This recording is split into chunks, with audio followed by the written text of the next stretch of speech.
Hello dear children, welcome back to my channel Phonetic Sounds and English Foundation course. This is Neelam Dhanwani. In today's video we are going to learn letter A, its sound and some words which begin with this letter.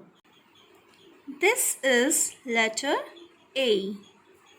यहाँ letter A है, इसका sound होता है A. इसका sound होता है A.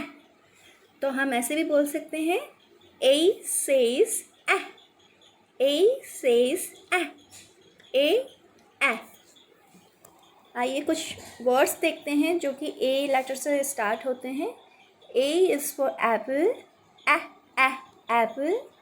A is for apple. A A apple. A is for ant. A A ant. A is for ant. A A ant. A is for arrow. A A arrow. A is for arrow. A A arrow. A is for aeroplane. A A aeroplane.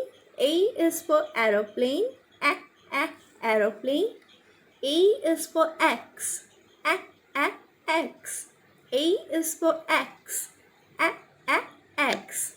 A says A. A says A. A A apple. A A ant. A A arrow. A A aeroplane. A A X. Now come and see how to write this letter. आइए अब हम देखते हैं कि इस letter को लिखा कैसे जाता है. First of all, just write a slanting line and make a sleeping line just down to the middle line. पहले एक स्लांटिंग लाइन बनाएंगे, फिर इधर बनाएंगे. जो स्लीपिंग लाइन होती है वो मिडिल लाइन के नहीं बनाकर उससे थोड़ा सा नीचे बनाएंगे. एक स्लांटिंग लाइन बनाइए, इधर स्लांटिंग लाइन बनाएंगे और फिर स्लीपिंग लाइन खींचेंगे. एक स्लांटिंग लाइन और स्लीपिंग लाइन.